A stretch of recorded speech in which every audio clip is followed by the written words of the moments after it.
Design. Design. Design. Design. Design means to plan. Human. Substance. Technology. Designing for a better future.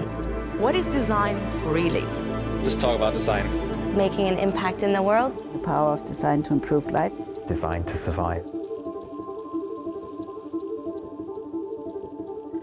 Meat is a daily staple for many of us. Bacon for breakfast, chicken for lunch, and a juicy steak for dinner. A commodity commonly viewed as essential as Wi-Fi.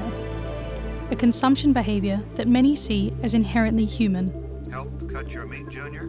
Of course. Globally, we consume around 350 million tonnes of meat a year, a weight that is visibly crushing our natural resources and serving as a major contributor to climate change. An unrelenting pressure we've not only placed on our ecosystem, but on almost every animal we consume. Today, the legs of chickens break under their own weight. Pigs birth more babies than they can physically feed. And instead of cutting back on beef, we're turning to hormones to reduce the harmful gases they emit. From fried chicken to foie gras, meat inevitably comes with cruelty and environmental cost. Reared in the billions, often raised in squalid conditions, whole lives reduced to just days, all for the food on our plates. While plant-based alternatives are converting a good following across the world, both in restaurants and supermarkets, reaching unrepentant carnivores requires an entirely different strategy. I could sit here and chew on this bone for a good 15-20 minutes. If most are unwilling to make the sacrifice, can we create the same product with a less destructive process?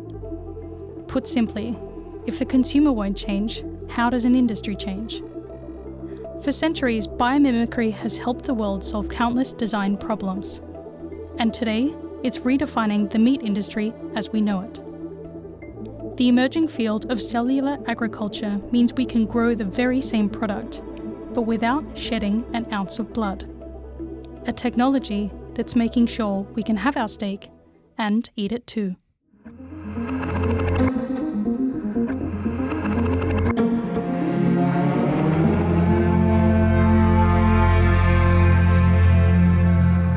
Welcome to Can Design Save Us, a series exploring design as a pioneering force for good. We dive into the most pressing problems of our time and meet people using design to solve them. We explore the good, bad, complex, and controversial. My name is Lesley Price, host from the Index Project, and my guest today is Didier Toubia, CEO and founder of Aleph Farms, pioneers in the cultured meat industry by producing slaughter-free steaks. Thank you so much for joining us, Didier. It's a pleasure to have you. Thanks for having me. You're a biologist and a food engineer. Tell me about how you entered the field of cellular agriculture. It's a little bit of a mouthful there. Yes, actually, what has really driven me through my entire career has been the connection between innovation and impact. When I studied food engineering, my primary goal was to address the issues of malnutrition in the world, especially in the developing world. And I ended up starting my career at the IFC, International Finance Corporation, which is a branch of the World Bank in Western Africa. Mm-hmm. And actually, at that time, I relatively quickly realized that the main issue with the food system in Africa, and today it's right with the global food system, is not a sum of a focused, small-scale issues. The real challenge is to rethink, to redesign the whole system. The big issue is wrong allocation of resources. We have enough resources to feed the world, and I think that the depletion of resources today on the global level is really associated with the way the system works. The food system is broken, and what I'm doing today at Aleph Farms is to kind of address this same issue I've identified 25 years ago, not necessarily for the developing world, but more as a global pressing and urging issue. Mm-hmm. And you're the co-inventor of 40 patents, I read. Can you tell me a little bit about those? Mm-hmm. Yeah, I think that it's a part of my passion for innovation. I'm very much connected to the field of life science, meaning connecting life and science together is for me something very intriguing, as those two fields are basically, on one hand, very different. We can say that science is something synthetic, artificial, while life is something more natural, more spontaneous. On the other hand, when you look at life with a higher level of resolution, you see a very high complexity. And today, science cannot truly understand life in depth, and science is always running after life. On the other hand, life is impacting science and technology in general. There's a kind of an interaction between life and science, which is life science and biology, which I believe is super interesting. So yes, I've been always at the forefront of these those developments, and I'm always thinking about better ways to do things. Mm-hmm. So when we talk about cultivated meat, how does it actually work? I guess from a novice's perspective myself, it is effectively growing meat from cells. But can you explain how the process works? Yeah, sure. So many people understand today that there is an issue with how meat is produced, from different angles. First, on the environmental angle, the livestock industry is responsible today for approximately 15% of the global greenhouse gas emissions every year, and is responsible for the largest use of land and water. Agriculture by itself occupies today 70% of the arable land which are available on planet Earth, and approximately half of it is allocated directly or indirectly to livestock farming. Livestock is actually using 46% of the global harvest we produce on Earth. So meat is really at the center of agriculture, and agriculture is a significant factor of climate change. But there are also additional issues associated with public health. Mm-hmm. For instance, the massive use of antibiotics in intensive agricultural farming practices is one of the key drivers behind the antimicrobial resistance and resistance to antibiotics, causing 700,000 people dying every year today, and that should increase to 2 million by 2040. And more consumers today, including myself, are more and more uncomfortable with the way animals are farmed and slaughtered in concentrated operations and industrial farming.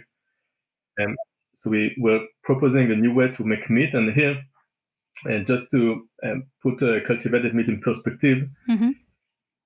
we do see two different approaches. One is plant-based meat analogs, like veggie burgers and Impossible Beyond burgers, which have again more popularity in the last few years, which is about replacing meat with plants and processing those plants to make them look, feel, and taste as much as possible like meat. It's not a new approach, but those products have been improved in the recent years. What we do in cellular agriculture is completely different. We stick to the product. Cultured meat is part of cellular agriculture. We're not an alternative meat company. We're an alternative to the production process for meat. We changed how meat is produced. And we do that based on a natural phenomenon occurring inside the animal, mm-hmm. for regenerating tissues.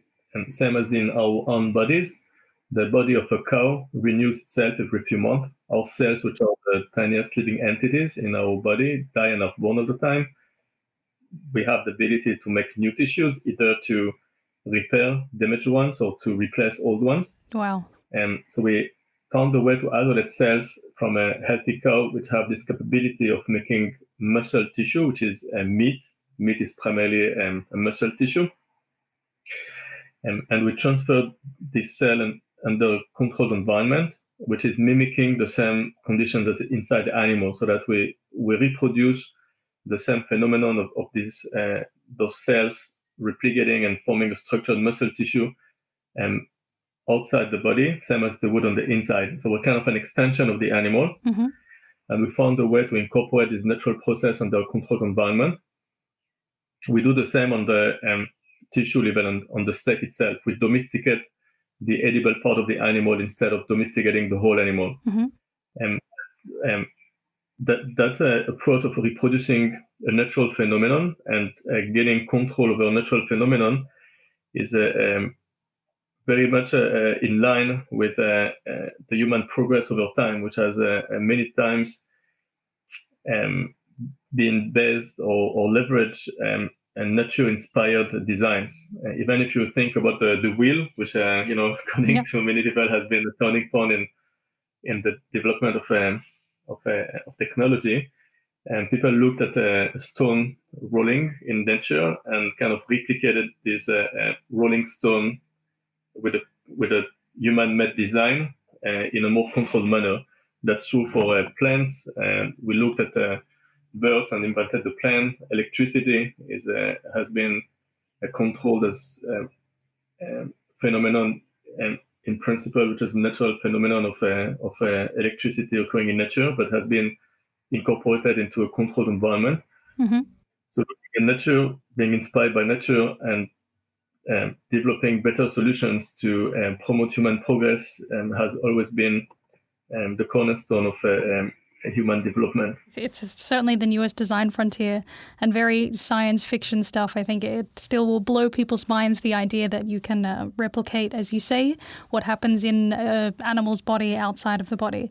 So is it grown in individual pieces? I mean, can you grow it and then so how does it actually work?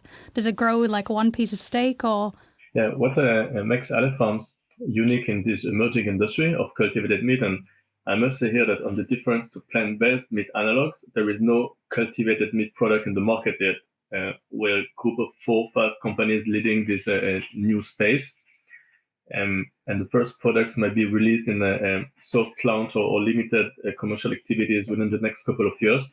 And what makes us different from other companies is on one hand, the same focus on nature and using natural cells which are non-genetically modified and not modified in more general terms. But also the fact that we do master well enough nature in order to replicate outside of the animal a whole chunk of meat, meaning a steak, and a structured piece of meat, a whole piece of meat, while other companies focus first on unstructured products like hamburgers or processed type of food. And here this approach reflects our focus on quality. And we're trying to be as much as possible, as close as possible to nature. We're very much inspired by, researchers in design science like Neri Oxman at MIT, for instance, and the biomimicry approach. My father is an architect, and I grew in this environment, and he's a big fan of Frank Lloyd Wright, which also has always been at the forefront of integrating new materials and new designs and new designs of houses with nature. And based on my background as a food engineer from France, I'm still very much, of course, focused on producing good food, high quality food, which integrates as much as possible into nature and sticks as much as possible to the principles of nature. You're designing just with cells, I guess. Yes. You would say. We do see ourselves as some type of designers. We call ourselves crafters of emotions, and same as design is by some means a connection between functionality and emotions, incorporating emotions and human connection within a function. Meat is very similar. Meaning, meat is not just a functional product to fuel the body, kind of protein ingredient that the body needs. When we eat meat, we really connect with the emotions behind meat, the social and historical, even religious connections with through meat. And so what we do when we design our meat is very much similar to some extent to other fields of design. Mm-hmm. And that's why we see ourselves as crafters of emotions. When we last talked, you discussed how we were talking about your experience with tasting the meat for the first time and that your team is now trained as expert tasters. Can you tell us about that experience? Of course, I think the development of our meat is a process. It doesn't happen overnight. But the first time we really got to a point when our meat was, really good and reproducing the texture, taste, flavor on this connection. And it was very late at night at the house of our chef. We work with the chef in residence, Maryland. We're there with our head of R&D, Dr. Neta Lavon, and other food engineers and scientists working with us. And making iterations after iterations and, testing different protocols for growing the meat, for cooking it. Mm-hmm. And the first time it was really, really good. It was actually baked in an oven. And we had the feeling, wow, okay, we got there. We really feel that we have something in hand. And that was, after many iterations and a couple of years of hard work, that was a great satisfaction. Mm-hmm. Since then, we've worked actively. We continued our efforts to turn the proof of concept we had at the time into a commercial product. Last week, we released pictures and videos of a prototype of our first commercial product, mm-hmm. which are transferring into production, into our cultivation process. Mm-hmm. The first, from what I've read, the first cultivated meat piece cost $280,000 US. I think you mentioned that yours cost $50 when you had the product in 2018. When do you envision your product going on the market and how much will it cost? When we released our first proof of concept at the end of 2018, we published at the time that each piece, it was a very small piece of steak at the time. Today we increased the sizes, but it was a very small piece and each cost approximately $50. So much less than the very initial hamburger Professor Mark Post released in 20. Much less, yeah. Yeah, since it was expensive for the size, it was a few tenths of grams. Since then, we've already decreased in the last 2 years the cost by approximately 50 times, and today we have a clear path to reach cost parity and even beyond with conventional meat harvested from a slaughtered animal. And our plan targets a cost reduction of 500 times since the first prototype we had in 2018. So we're very far in the, in building and implementing a plan for getting to cost parity. Still, the plan relies on scale, and there will be economies of scale with cultivated meat, meaning that in order to get to cost parity, we'll need to improve the cultivation capabilities relatively quickly and at large scale. Mm-hmm. And that would be necessary to support the cost reduction process. Do you think with this new technology emerging, we've also discussed this before, will it coexist with farming practices or will it sort of eliminate the need to rear livestock entirely? What's your view on that? Yeah, that's a good question. Cultivated meat will be a second category of meat products. Same as you have white wine and red wine, which are two different types of wines. Both just as important? Yeah, from a food lover and a French food engineer, past the wine analogy. Anyway, to be serious, both types of wines share the same basic attributes, but still have a slightly different value proposition for the consumer. White and red wines are not necessarily interchangeable, and they target different set of preferences and also leverage slightly different attributes. We believe that in 10 years, the meat industry will incorporate two categories of products. We'll have slaughter-based meat, meaning harvested from a slaughtered animal as of today, and slaughter-free meat, which would be cultivated. And they will share the same basic attributes, making them meat, on the difference to plant-based, which is technically not meat. we can talk about that there's probably room in the market also for alternatives to meat, like a vegetarian burger. But we're talking here about meat per se.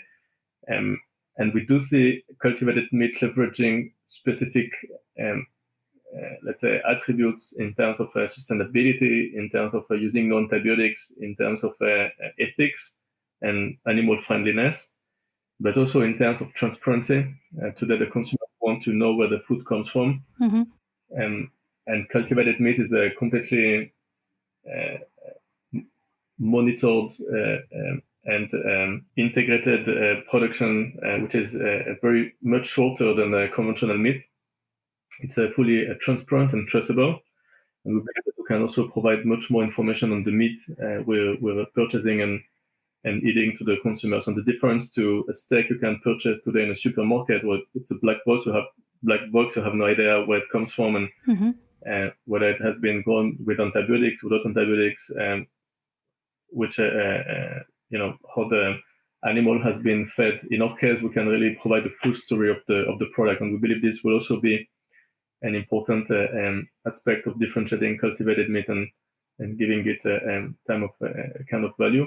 And here again, I think it's very much similar with design. Design is about a story as well, Mm-hmm.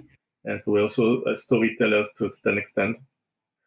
We believe that cultivated meat will primarily replace what is called industrial farming today, meaning those intensive concentrated operations for raising and slaughtering animals, Mm-hmm. Which is producing relatively low quality of meat today. We can offer a higher quality of meat. We don't believe that cultivated meat is here to replace small scale, family farms like we see in some parts of Europe, in the Alps, or more traditional farming in Asia or in the mountains, in different places of the world. We're here really to offer a better alternative to factory farms and industrial farming, which represents today 70% of the global meat production. Why do you think people would still choose meat that required slaughter? In your view, why are people still very, I guess, attached to this idea of meat raised traditionally? Yeah, I think that there will be a market for both. Same as, for instance, if you look at the textile industry, we have cotton and more innovative fibers like synthetic fibers, which can provide a great deal of additional functionalities and physical properties, designs than cotton can, but still natural cotton is in use in specific types of clothes or applications. We believe that the idea is not to replace tradition with a technology, but rather to be a better alternative to some form of misery, which is today industrial farming. Mm-hmm. And I believe that today, both in terms of the context and the application for both types of meat, which might be different, but also in terms of consumer preferences, we do respect consumer preferences for different types of products. We're not here to impose cultivated meat to anyone.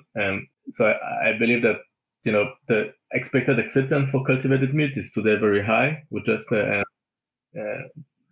data from the US, from the UK. We have performed a lot of consumer studies in Europe, in France, in Germany. Expected acceptance could be as high as 90% in the population for non-GMO cultured meat, as we do.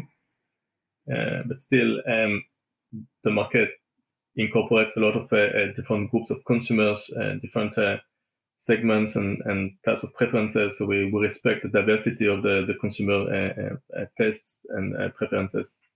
In recent years, we've seen this industry really boom. I've been really interested in this. I think it was 2014 maybe that I first came across this idea of cultivated meat. But now there are quite a few companies in Israel where you are, and of course in the US and in the Netherlands. And it seems like it's a real race to get a product on the market. In your view, will the first company have the competitive advantage, or do you think there'll be room for pretty much everyone on the whole spectrum of cultivated meat? Yes, first, the meat industry is a $1.2 trillion market today, so it's an infinite market. So there's definitely room for many players. I do believe that what will be important to drive consumer acceptance and to really meet the expectations of the consumers, which are high today.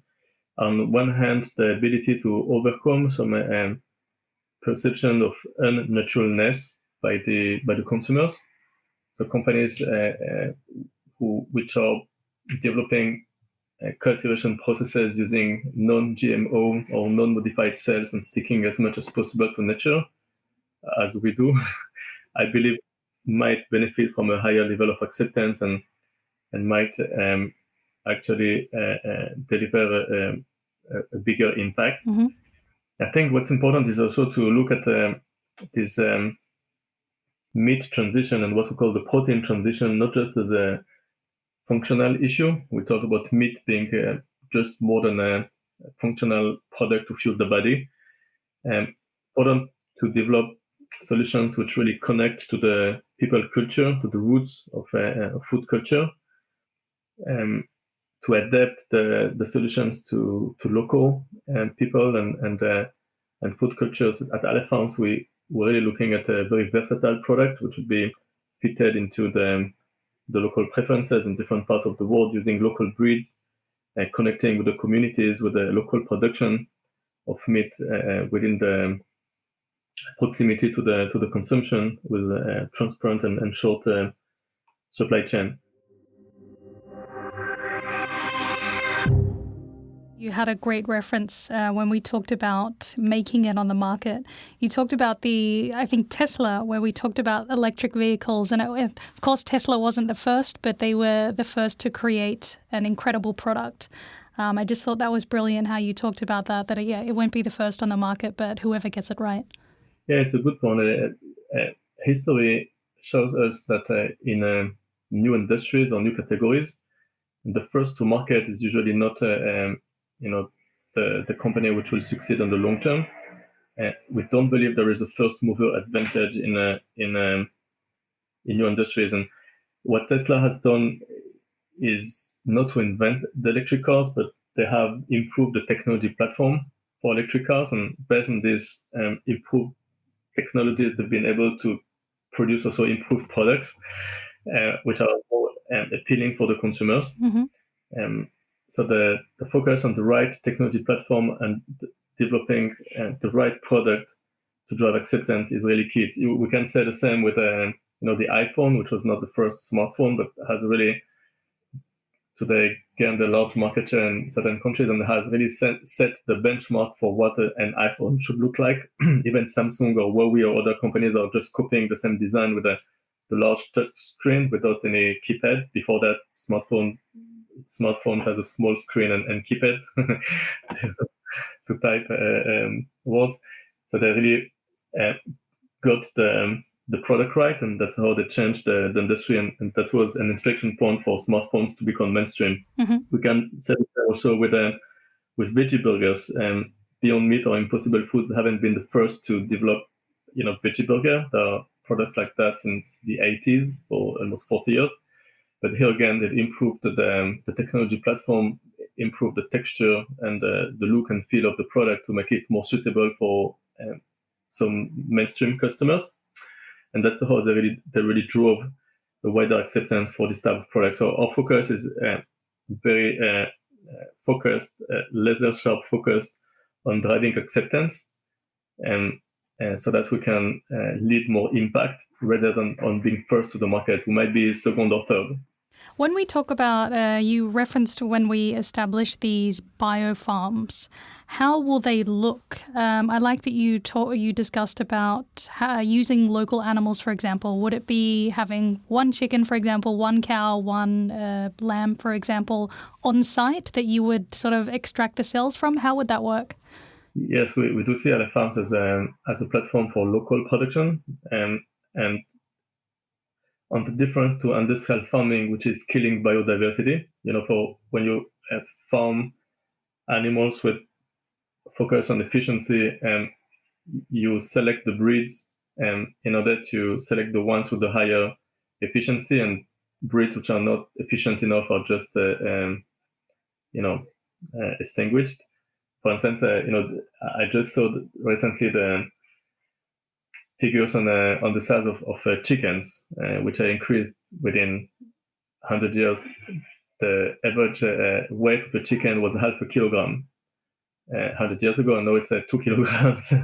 Yeah, so it's quite shocking, isn't it? It's been multiplied 4 times, and that's not natural. It's breed selection, and so industrial farming is driving loss of species and loss of biodiversity.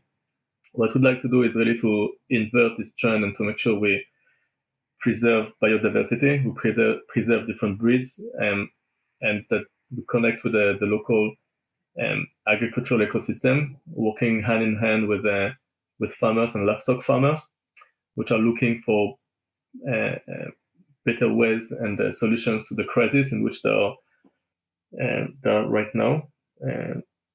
So the idea would be to use local breeds with biofarms, which are production facilities of different sizes. We might have larger sizes at proximity to urban areas where the meat is consumed in order to be closer to the consumer and shorten the supply chain and be more transparent to the consumer, but also smaller ones in rural areas or in the countryside in collaboration with farmers.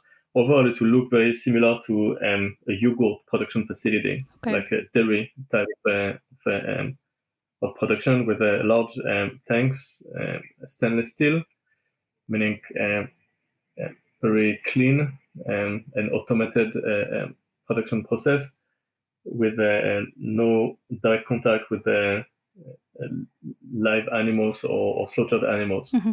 So very clean and very transparent. Working with Aleph Farms, how has it changed your eating habits? I mean, you work with this every day, so has it had any major changes for your daily life? Yes, I believe that on one hand, the fact that I reconnected with my original dreams of solving the systematic food system issues has been very exciting for me. I think that I'm really, at the end of the day, you have to dream and you have to like what you do. Right. I think that I started as a dreamer, and then I turned being realistic, and I'm lucky enough to be back in connected to my dreams and become a dreamer again. And I think that I'm really thankful for that, and thankful to the team working with me on those unique topics. But being connected with the food system more intimately in the last few years is also for me an opportunity to really drill down into the bits and bytes of this system and being much more aware of the limitations of the existing systems, of the urgency for doing something.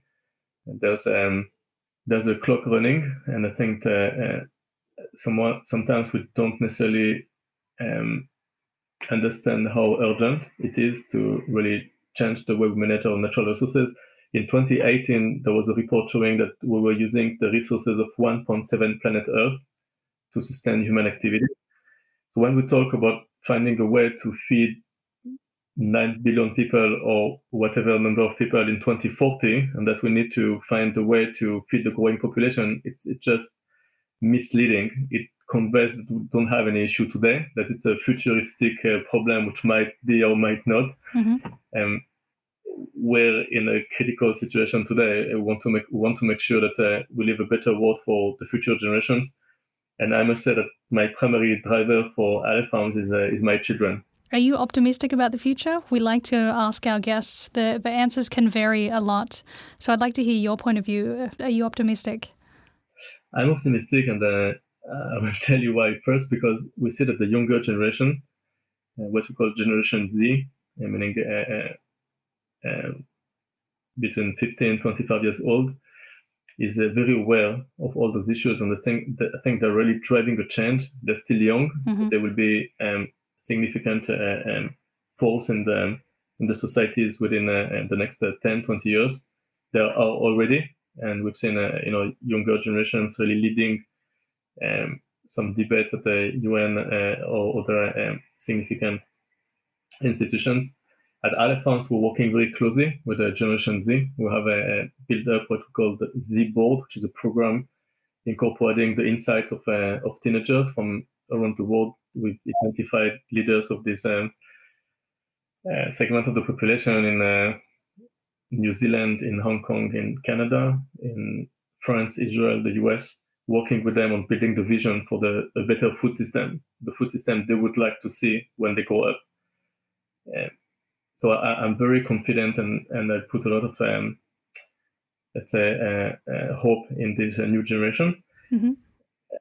On the other hand, I also believe that following the COVID-19 crisis, both governments have started to be much more serious and much more practical about reaching greenhouse gas emissions reduction and transiting toward carbon neutrality. We've seen that in Europe with the Green Deal strategy, which has been published before the COVID-19 crisis, November last year, 2019. Mm-hmm. And then in May this year, the publications of the Farm to Fork strategy, biodiversity strategy, which are really pushing and a lot of support both on the budgetary side, on the funding side, R&D innovation side, to really drive a change with clear objectives. And there are, I believe, 7 countries, including most of the Nordic countries, France, the UK, recently Japan, which even passed carbon neutrality goals as a law. So that we do see a big change here in the last couple of years. And in general, consumers are much more aware as well. We've seen that in the last few years. And the consumers have to drive the change at the end of the day. Mm-hmm. And we're seeing here as well a very significant change occurring, and that's very positive. So yes, I would say that I'm optimistic. That's really nice to hear. It's very heartening to hear, because I think not a lot of people share that sentiment. So it's really nice to hear not only that you're positive, but that you guys are actively working to engage the next generation. Last question. Very excited to hear, when can we buy what you guys are making? I know you've mentioned 2022. Is that the time frame? Yes. As I said, we're currently building a first pilot biofarm cultivation facility here in Israel to optimize the process and integrate the process into a scalable platform. We should build our first mid-sized biofarms during the course of second half of 2021 and during 22 toward a soft launch, meaning a commercial launch, which will be limited in scale toward the end of 2022. It will probably take a couple of more years to build larger scale production facilities toward the full launch end of 2024, beginning of 25. Mm-hmm. And then again, the penetration will be sequential. It will not be overnight. So we believe that within 5 years, maybe from a full launch, we can start seeing cultivated meat really, in every supermarket or restaurant. So that's a long process, but it's starting, and it's coming probably quicker than one might think. Yes, I'm really looking forward to it. As I mentioned, I've been so intrigued by this since 2014, and I've been wanting to have a conversation with somebody like you for such a long time. So it's been a real pleasure. But thank you so much for your time. It's really, really interesting and so much fascinating and inspiring stuff to take in. So thank you so much. Thanks a lot.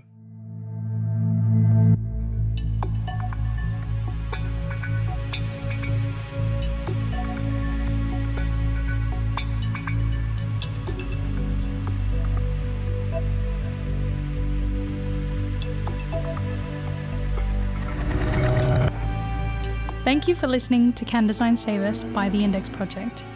I'm your host, Lesley Price, and this episode was produced by Sidsel Nørgaard, with music by Kristina, Lilleskov.